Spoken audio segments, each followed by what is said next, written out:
Good evening, everyone, and welcome to another episode of Progressively Yours Health and Wellness Podcast. And we also want to greet those who are watching the replay.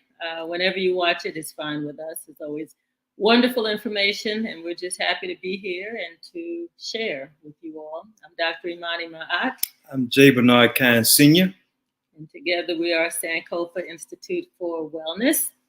And as usual, we have a wonderful show lined up this evening. We've been having some really amazing guests lately, just very knowledgeable and just very caring, deeply caring. And so I think that is what sets apart a lot of our guests. That's a good point. I hadn't thought of that, but there has been a theme that everybody that has been on the show throughout, but definitely recently had that compassionate spirit of caring for the people with whom they care. Absolutely. So let's start as we normally do with a little spiritual motivation. All right. Welcome to join us. This is part of our tradition and ritual here on the podcast. We'd like to welcome the ancestors and have a very brief reading from the Living Wisdom of the Tao, the 9th verse. So I'd like to invite those of you who wish to participate, if you just slightly close your eyes, not all the way. Get comfortable where you're seated and take in 3 cleansing breaths in and out through your nose, deep and full. Begin to get centered for the show and our guest, Dr. Michael Imani.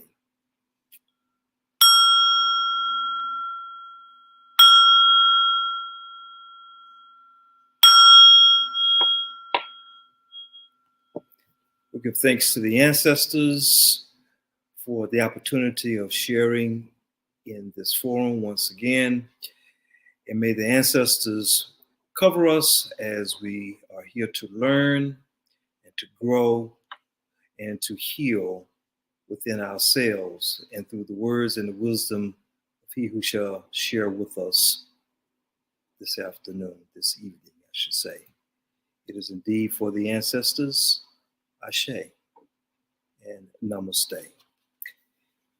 These words from the Living Wisdom of the Tao, 9th verse. When my cup is full, I stop pouring. To keep on filling is not as good as stopping.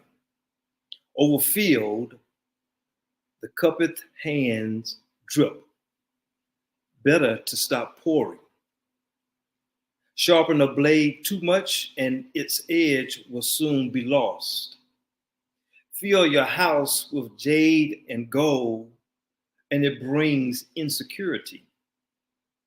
Puff yourself with honor and pride and no one can save you from a fall. Retire when the work is done. This is the way to heaven. Ashe. And Namaste. Namaste. Thank you. Thank you. Whenever you read those verses, it just takes me to a real deep place, and I start thinking of all of what it means, the significance of it. But I like the fact the message of stopping. You're in a good place, so it's okay to say I'm there. And as opposed to overdoing it, and then you can kind of lose the value of what you've been building. I think that's what I got out of that piece anyway. Yeah, we're in a culture that thrives on us overachieving, keep pushing. If you go to other cultures, They have found ways to take time to relax and rest and rejuvenate, and then get back on whatever the purpose and the mission may be. That's true. That's true. So, all right. So I am going to introduce our wonderful guest, Dr. Imani. I like the sound of that, Dr. Imani. Yeah. I know. Who is a naturopathic doctor. He discusses non-drug, evidence-based protocols to prevent and reverse chronic, preventable conditions. Dr. Imani completed his postdoc studies at the Royal London Hospital for Integrated Medicine under Dr. Vera Diamond. Dr. Imani serves on the National Board of Health and Wellness Coaching's DE&I Commission. He is a graduate of IHCPTP, he can tell us what that means, at the Duke Integrative Medicine program. He holds a certificate in plant-based nutrition, and we've talked about that a number of times on the show, through Cornell's Colin Campbell Foundation at Cornell University. Dr. Imani completed his graduate studies at Oxford University. Okay, he is not a lightweight. We will definitely tune in to what Dr. Imani has to share. And he wrote his dissertation on the use of SMS technology in remotely delivered weight loss protocols. I want to hear all about that. He earned an MBA. Dang, Dr. Imani. He earned an MBA at the York Business School. And with that, and so when you have a bio like this, it means there's a whole lot of things that have not been shared. So that's just like a little touch of his accomplishments and who he is. So let's bring Dr. Imani to the forefront and let's have a conversation. Hey, Dr. Imani. Hey, Dr. Imani. Hello. Thanks for having me. You're welcome. We are so delighted and honored. Took a while, through the invitations, but we worked out the schedules so you could get here. I remember the night, the first night I invited you to come, I think it was Tuesday, Valentine's night, and then this might have reminded me, oh no, sir, we will not be having a show. And I remember what you said. You said, Bernard, for 42 years, this is a sacred night for me. I guess so. He learned a long time ago. That's yes. Good. Yeah, it kind of stupid, but we're so honored and delighted that you're here. Also, a part of his introduction to our listening audience, and he will say more about this, is his book, Notes to My Sister, a guide to love and life.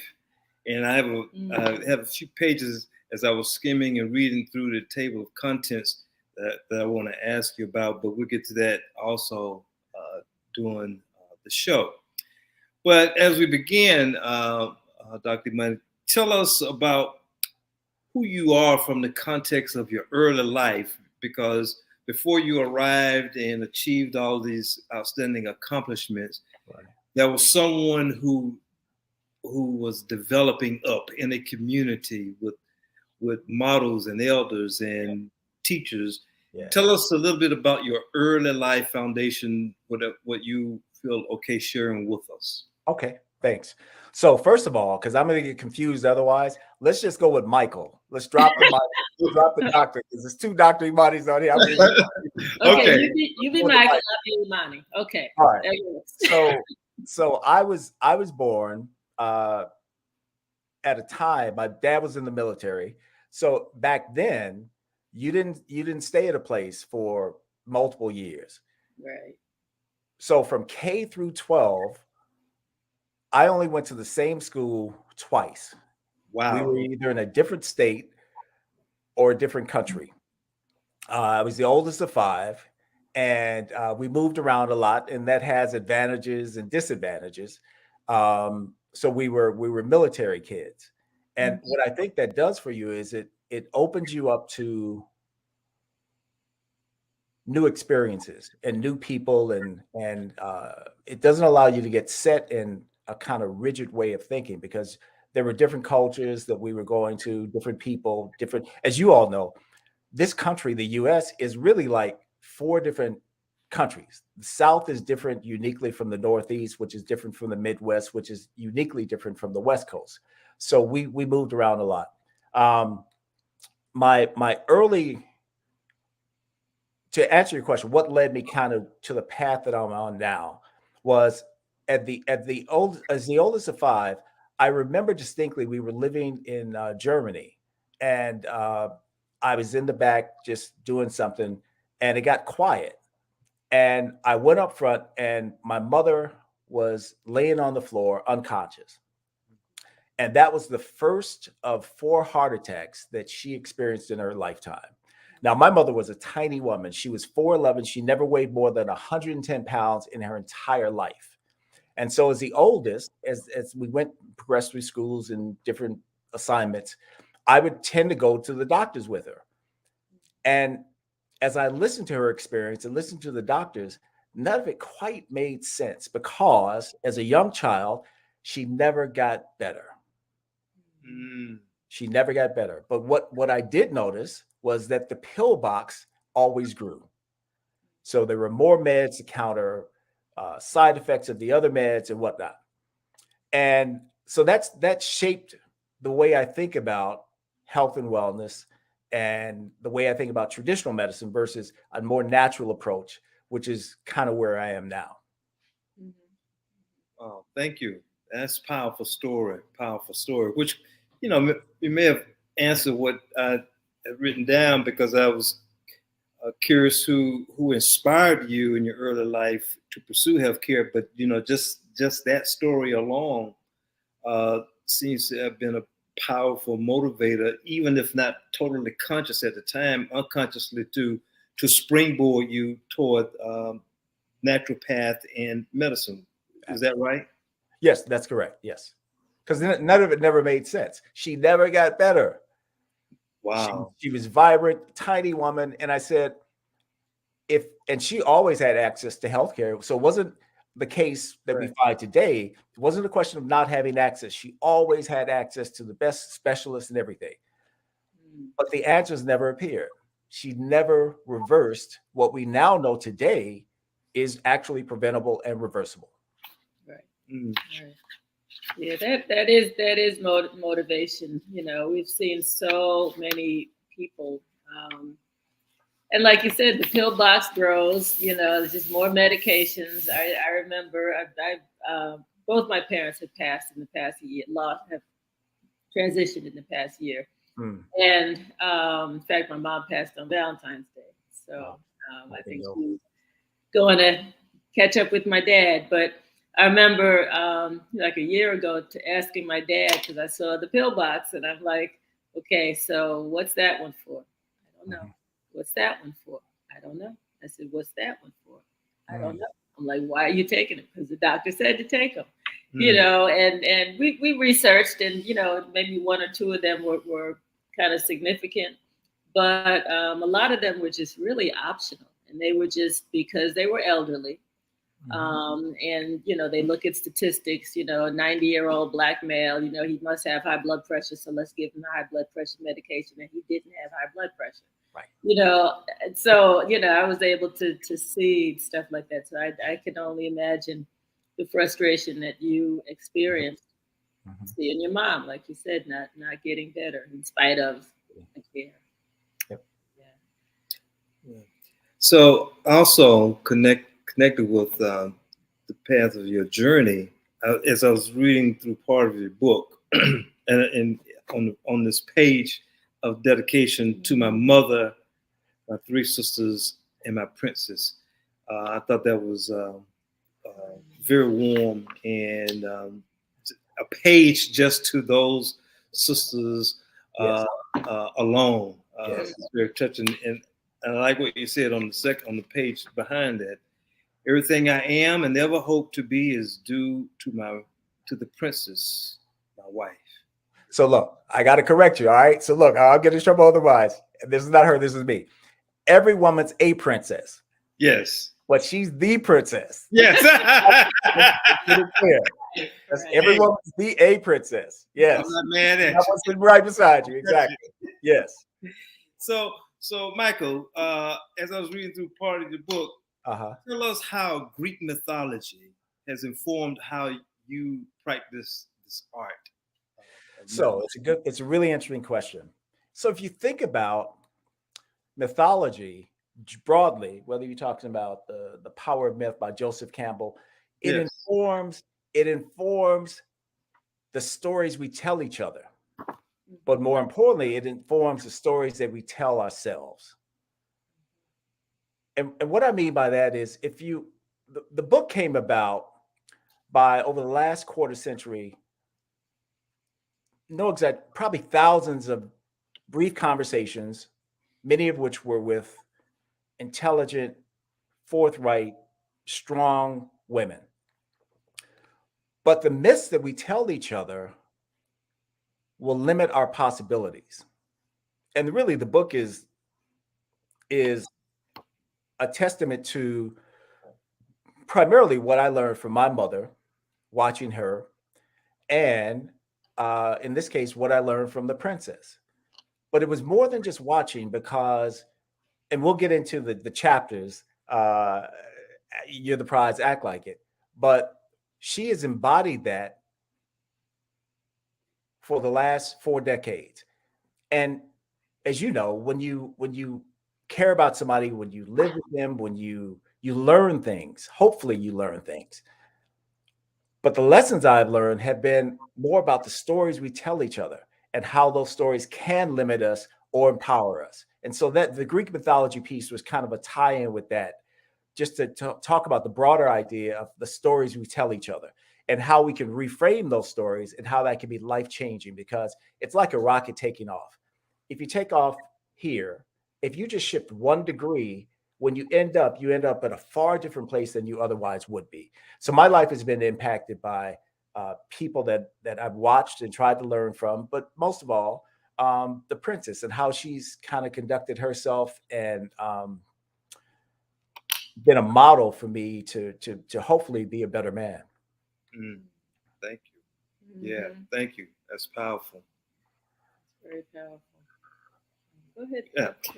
Okay. Well, I want to, and I appreciate you mentioning Joseph Campbell because he's one of my favorites. And in his book, The Hero of 1,000 Faces, I wish I had it. I don't have it here, but there's the quote where he talks about on meeting the goddess, and he talks about one of the key lines in the paragraph that I highlighted was that the hero must match her import, and when the two imports can match, then they can both live beyond all limitations. In other words, because she is the knower and the known, the hero has to come to know.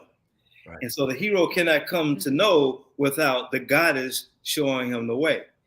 And in my practice, I occasionally will share that piece. And so I was sharing it with a couple because the husband came to the session and wanted to know that if the wife is happy, then the house is happy. So I decided to pull a piece out for conversation, and it's pretty dense, right?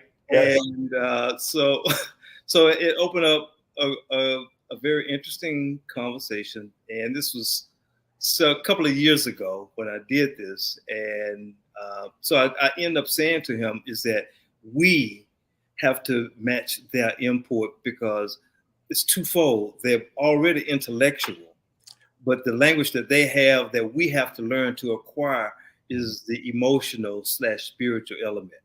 Right. And that requires a lot of hard work and a lot of learning on our part as men. Would you agree? Absolutely. So I got to tell you this real quick story. And the princess said, you can't tell those stories. Don't tell those stories. I said, I got to tell those stories, right? So look, I remember I was 9. I was living in Germany. I was flying a kite. It was in a plum orchard. And I'm flying the kite. So, you're a kid, you're focused on the kite. And so all of a sudden, this guy comes out of nowhere. I didn't see him come up because I was focused on flying the kite. He said, "What are you doing, young man?" I said, "I'm out here playing. I may get a few of these farmers' plums, da, da, da." He says, "Well, let me tell you something." And I have no idea. True story. He said, "Look, the most important decision that you'll make in your life is the woman that you ask to share that life with you." So I was an inquisitive kid, even at that age. So I said, "Why is that?" He said, "Because she will either force you into making compromises, or she will insist that you stand up and be the guy that she bet on." True story. I love that story. Wow. That's a nice story. And I want to circle back a little bit to the Greek mythology and the stories we tell ourselves. When I think about health and wellness and, kind of my journey from, being around people, more of the allopathic approach to, health and wellness and gradually getting more and more excited about natural approaches to health and wellness. But you think of the stories that people tell each other, it's like, well, why don't you eat meat? Well, it's a healthier way to be. And I've chosen to do that. And, and then folks will say, one of those stories, well, you got to die from something. Right. Like, what about living for something as opposed to dying from something?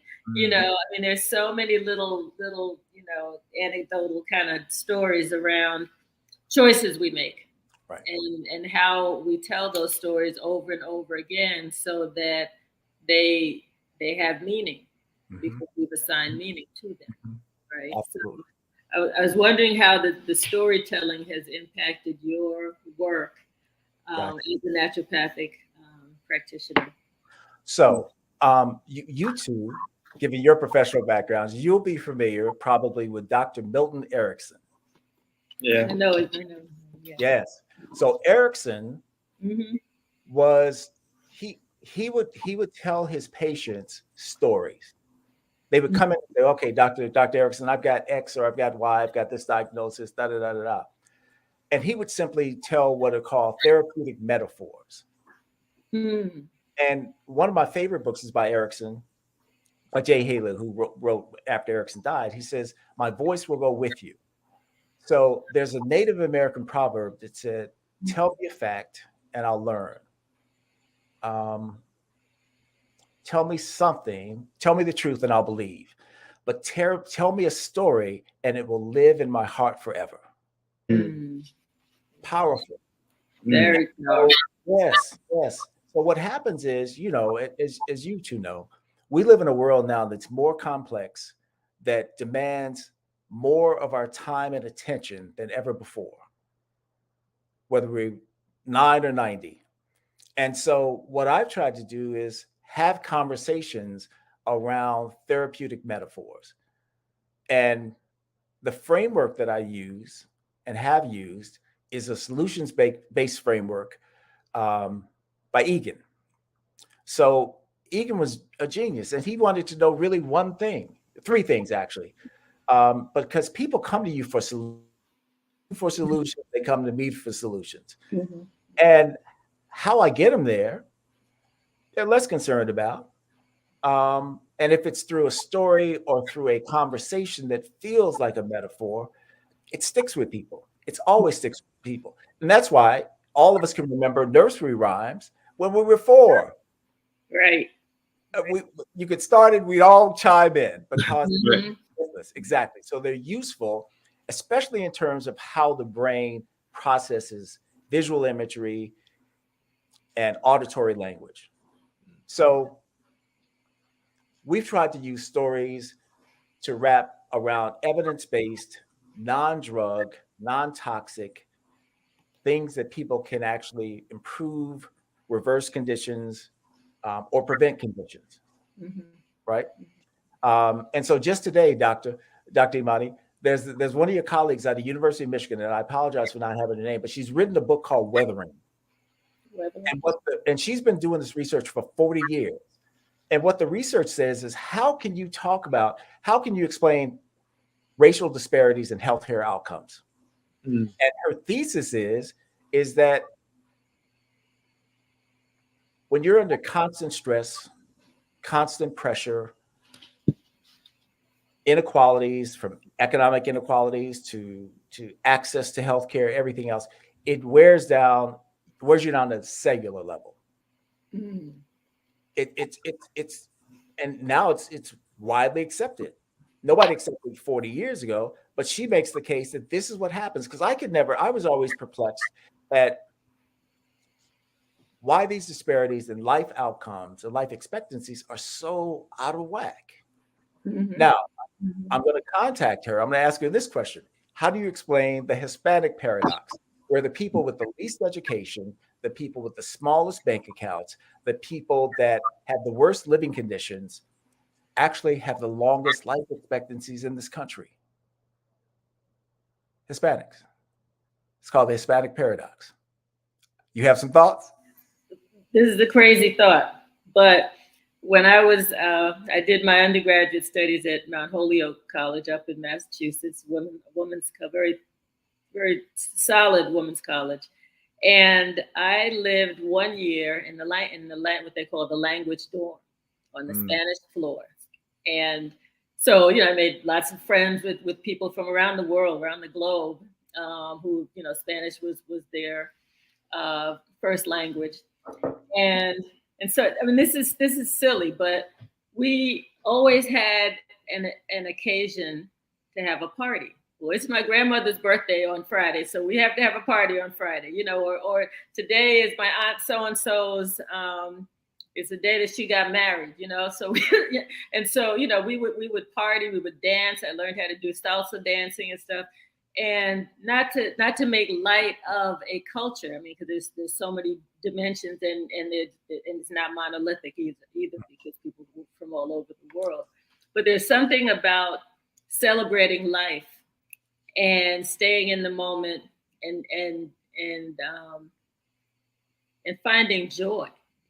I mean, so many of us walk around from day to day just problem solving. Just deep in the problems, deep in the stuff, and not lightening up.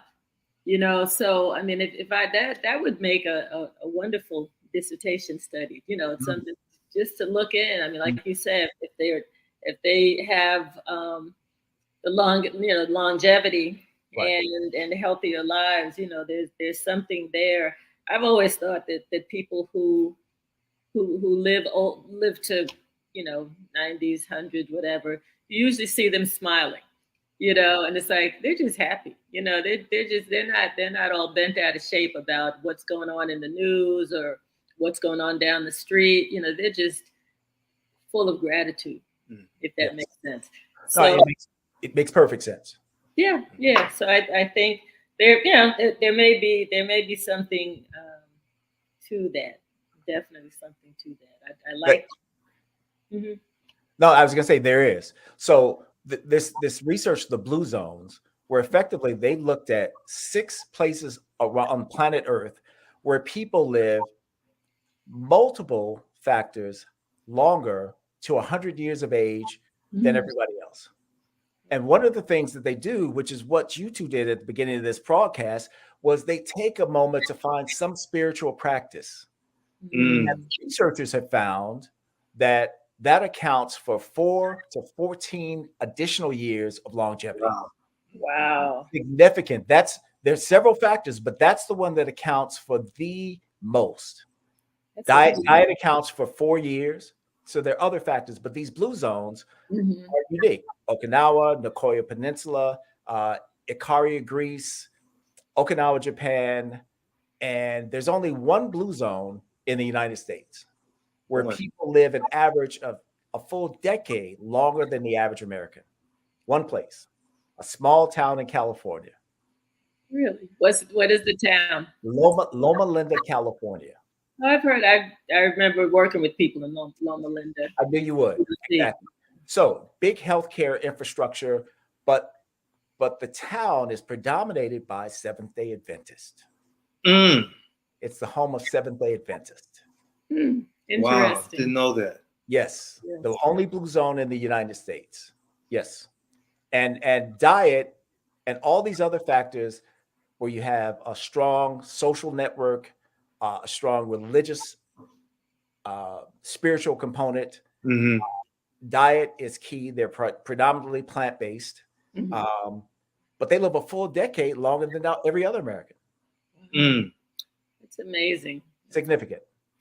What did the Mormons fall on that list? Well, there's not a blue zone in Utah. That answers the question. There's not a blue zone in Utah. It's only one in Loma Linda, California. Yes. Yeah. I found a piece that I was talking about. I'm gonna share it with you later because you're gonna love it. But what are several key elements from your experience that prevents optimal health? And you just kind of alluded to it in what you just said, in and for our people in particular. So let me give you an example. And you two will appreciate this just professionally. Your thoughts really impact your beliefs. Your beliefs impact your behavior. So if you go back to Dr. Imani's example with her father, where at 90, he's of a certain generation where nobody, especially in our community, we didn't question if you had a white coat on and some sheepskin on the wall. We just said, okay, that's what the doctor said. And, we went with it. We had other things to think about.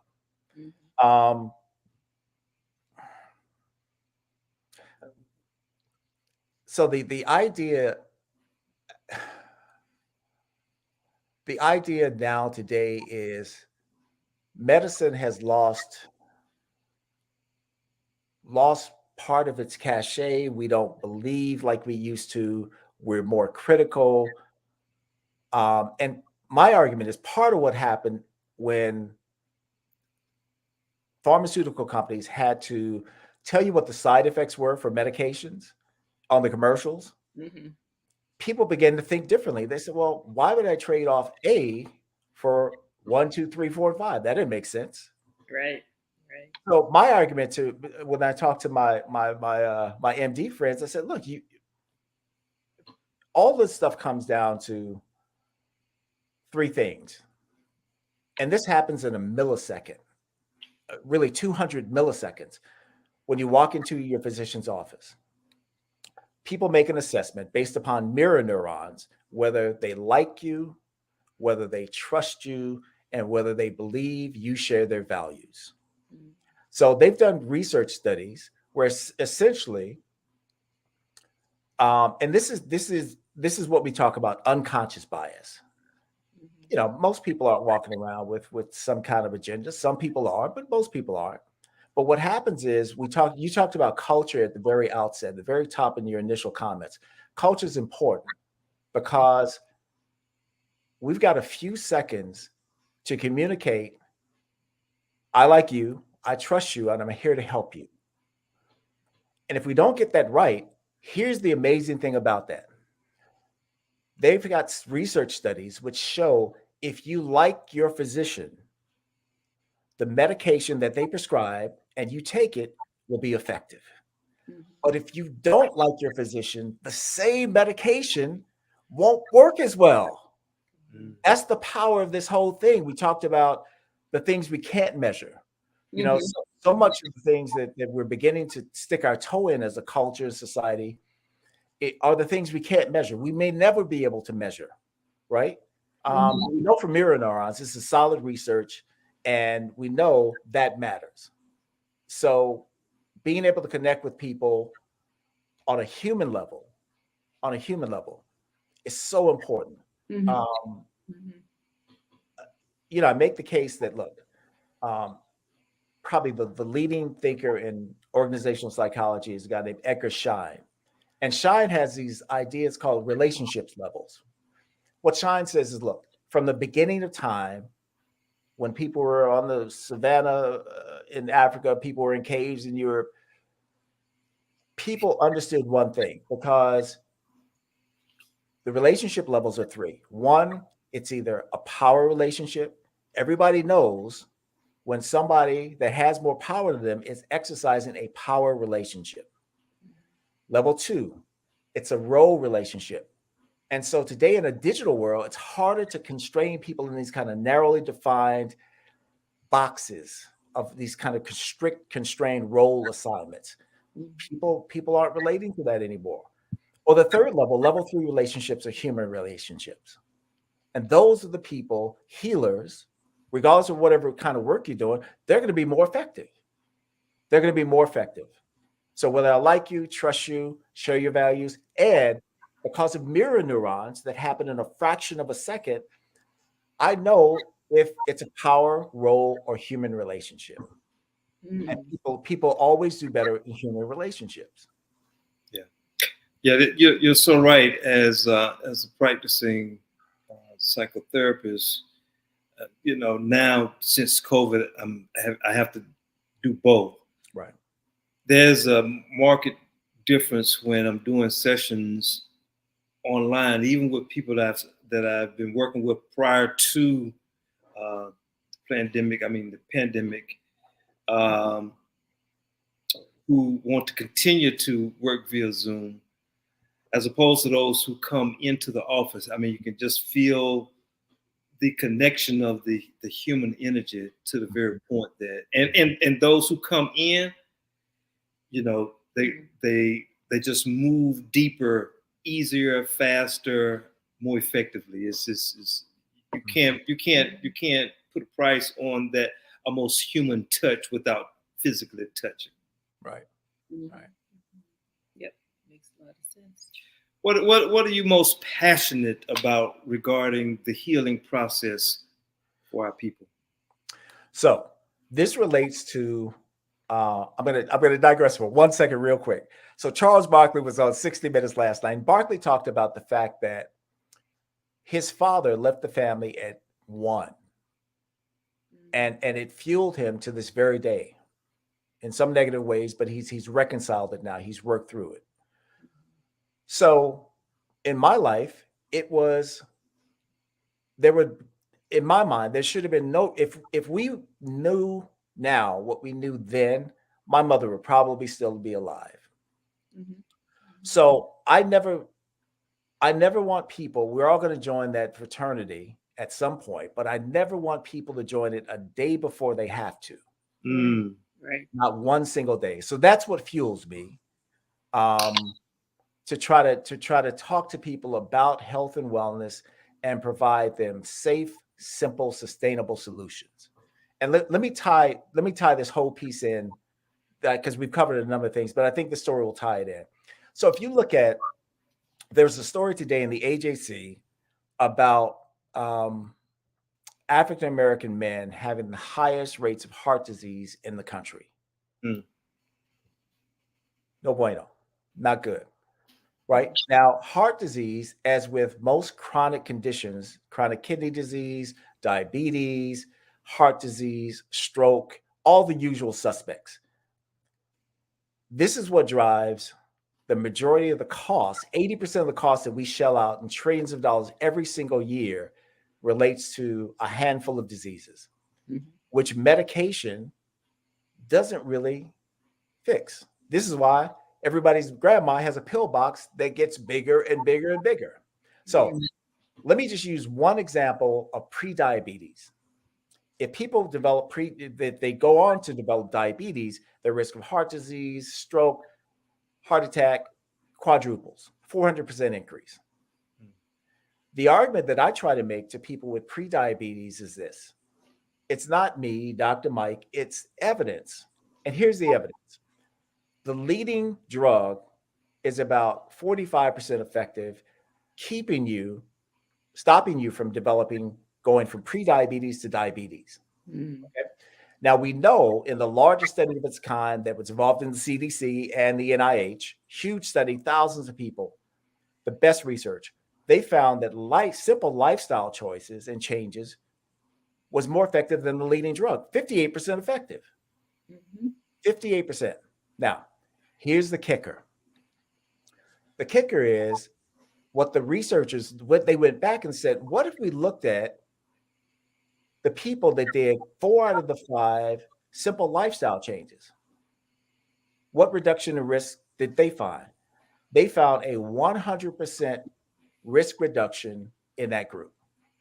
Nobody, not a single patient, went on to develop diabetes. 100% risk reduction. So these are the types of things that we argue that, look, if you don't want to take the drugs, and the irony is that physicians, endocrinologists will prescribe medications, but people will come in and say, well, doc, I just don't want to take it. I took it for a little while. I didn't feel good. I don't like the side effects. And so my argument is that in this case, if you can do 4 out of 5 things, increase your fiber relative to 1,000 kilocalories per day. If you can move, even walking 150 minutes a week, if you can reduce your saturated fat intake to about 10%, and if you can do 1 or 2 other things, you have a 100% risk reduction from developing diabetes. Now, we've done it for years. And so in 90 days, people will say, oh, my A1C is below level, below pre-diabetic level. That means you're a former diabetic. So this is what we try to do in terms of bringing together the food, the nutrition part of this, dealing with people as full human beings, the entire person, not as a liver or a pancreas or kidneys, but dealing with the whole person. And one of the arguments I make is, look, I had a person one time, we'll call her Miss Johnson. And as we got into it, I said, Miss Johnson, why aren't you doing what we agreed to do? And she simply said, I've got 2 adult sons. They never call me. They never call me. So I got on, I said, let me get their numbers. I called one, I sent the other one a text because he wouldn't pick up. And they reached out and they connected with their mom. After that, she did really well in the program. Let me tell you how well she did. She came into the office. She was 82 years old. She came in on a cane. By day 90, she was walking 5 miles a week. Her rheumatologist called me and said, what did you do? We had to take her off all 4 of her RA drugs. Wow. It's amazing. Yeah. The human touch, the human connection is so very important. It matters. It matters. It really does matter. And just giving people, helping them to see the value in themselves, I guess, rather than give it, because we can't give anybody value, but if you make them see the value in themselves, right? That's such a sweet story about her and her sons. To your point, to the earlier point, she had to change the story she was telling herself. Right. Yeah. Right. She had to change her story about what she was telling herself every day, why she had to get up, why she wanted to get up. People have to have a reason. People have to have a reason, you know. Right. Famous study in London, where essentially they had severely depressed patients. And essentially one of the researchers said, what we're going to do is we're going to open an eBay account for every one of them. People had a reason to get up.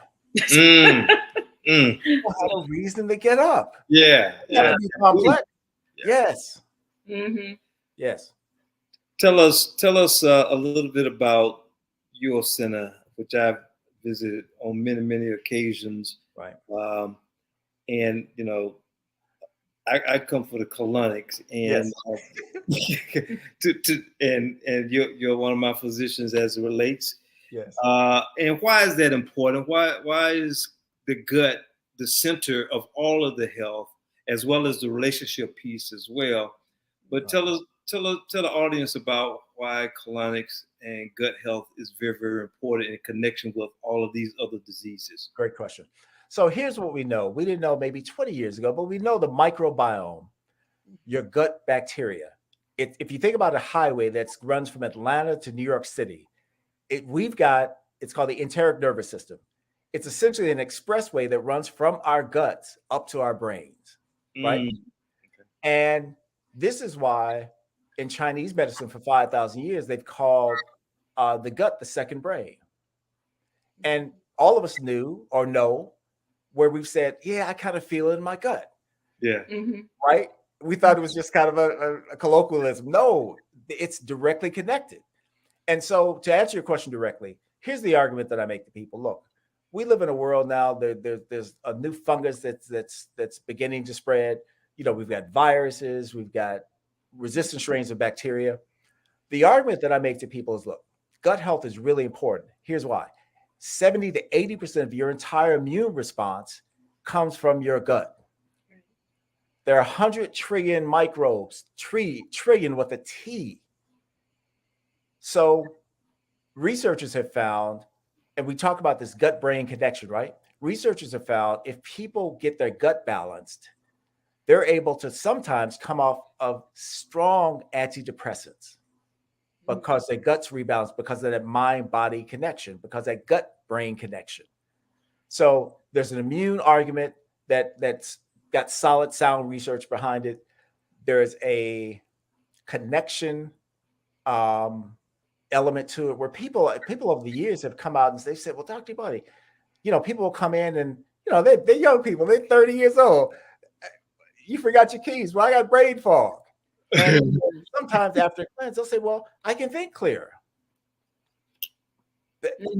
That's an example of that connection. So it's really, really, really important. And, this stuff has been, that has been around since the ancient Egyptians, 2,500 years ago, where essentially they said, look, their idea was, okay, we're going to run some water in there. We're going to the afterlife. We don't really need to carry the rest of this garbage with us. We're going to try to clean as much of this out as possible. But we now know gut health is essential to overall health. There's a direct connection. The microbiome, we're doing amazing research on it, and we find out new things every day. So it's really important to your overall health. Thank you. And there are connections to, if you just think of, people who eat the standard, 3 meals a day and snacks in between, who think that having a bowel movement once a day or once every other day is okay. But what's happening to all that other stuff, right, in there? So, one is that we're just eating too much, yes, but then not being held accountable for what happens to them. If our digestive systems are sluggish, that's where the techniques that you have, the colonics, the enemas, all of that is important. Yep. And talk a little bit about the process, guys. We're always running out of time, so we got to really go for another minute or two. I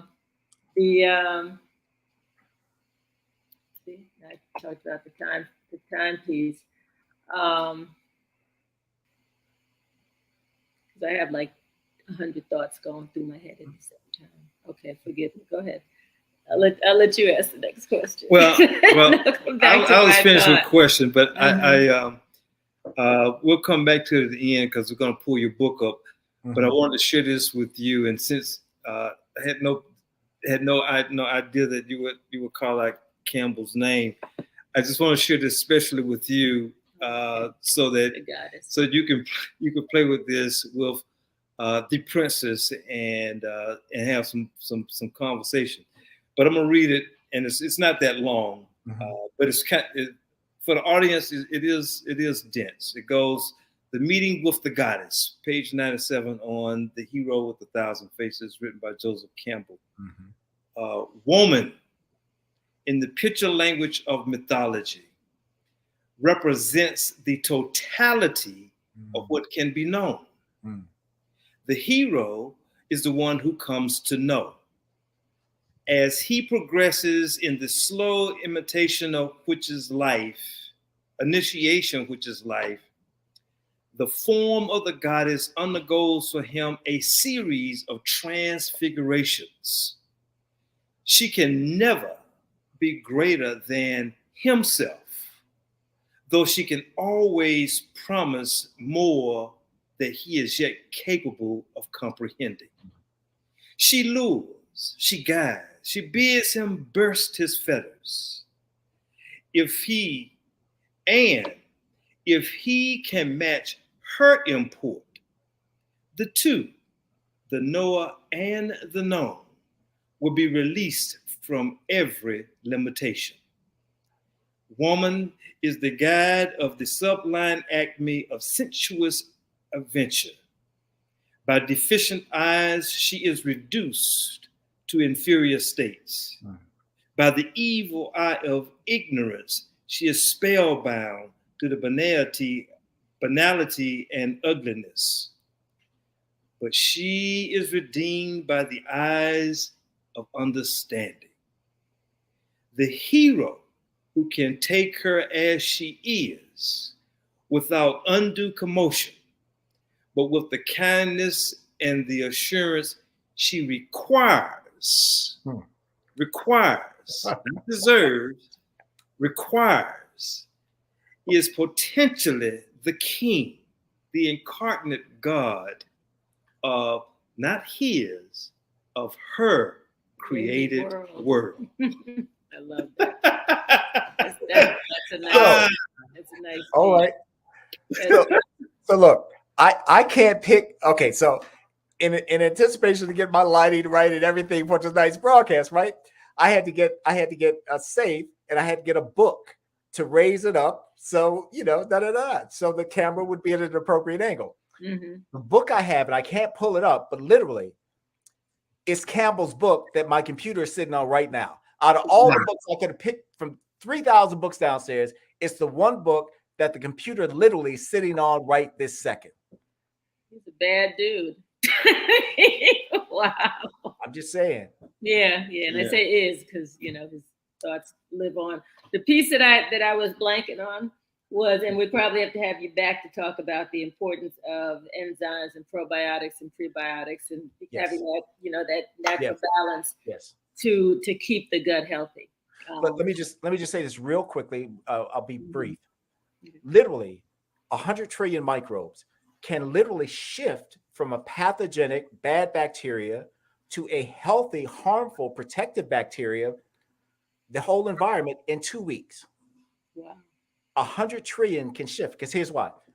The bacteria that eat steaks and burgers and all this stuff, they don't eat fiber and healthy foods. So literally, if we shift within 2 weeks, our entire microbiome can shift within 2 weeks. 2 weeks. 2 weeks. Mm-hmm. 2 weeks. Yes. That makes sense. So, to answer your question, Doc, my point about the probiotics, I'll say to people, look, Doc, if you're still eating steak and all this stuff, it's wasting money putting probiotics in there. So I don't want to sell them to you. Keep your money.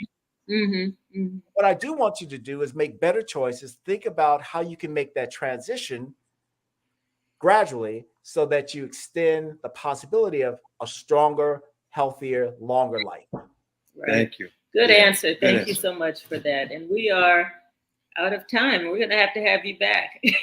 So please lift up. There you go. Thank you. That's his book. Thank you. Dr. Imani, you want to say a word about the book before we sign off? Yeah, so here's what happens. What I tried to do is I was a subject matter expert in executive coaching at Georgia State's business school for a couple of years in the early 2000s. And what I tried to do was provide access to the best research, the best frameworks, the best tools that executives would use to the reader of this book, and specifically females who might read this book, although we've got some guys who purchased the book. But what we've tried to do is say, look, women don't lack intelligence, guts. No, they oftentimes, my experience is sometimes they lack the tools, the frameworks to make the life that they deserve for themselves and they want, right? So I've never met any person, but in this case, any woman who needed an external person, possessions, stuff, things to be their whole self. We just got to get in touch with ourselves, and we have to have frameworks and tools in which to draw on that help us make better decisions, better choices, especially in the context of relationships. Right? So we didn't get into this, but what happens is when people fall in love, they got neurotransmitters that will make them less smart than they otherwise would be. That's why you get norepinephrine, and literally they fall in love. They say, "Oh, doc, I can't sleep. I'm skipping meals because brain chemistry is real. but we'll have to talk about that the next time.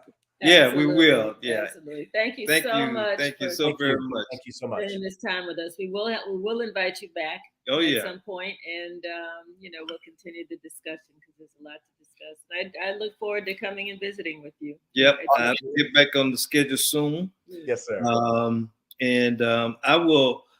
I had a moment that I was going to share, but I bring this back next week to our listening audience on some of the themes from my practice during the week.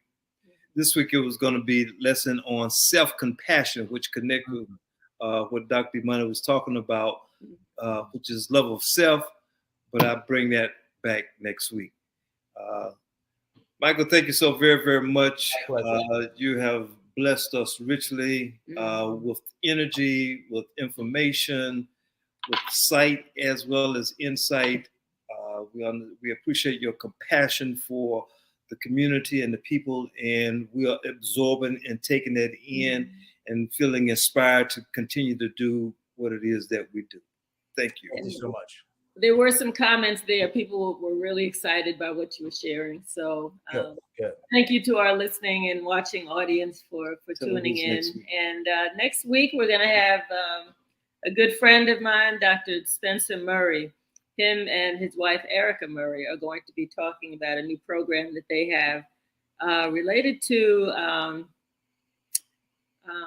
toxic masculinity, kind of getting that under control in our community. So I think that's going to be a wonderful discussion. So please join us next Tuesday. Always watch the replays, and don't forget to like us on Facebook, follow us subscribe on YouTube, and so forth. So we're getting feedback from folks in the community, and we're glad that we have this program and can enlighten people a little bit about health and wellness. So thank you again, Dr. Thank you for the work you guys are doing. Thank you very much for having me. All right. Take care. See you soon. Okay. Take care. Bye-bye. Ashe. Ashe.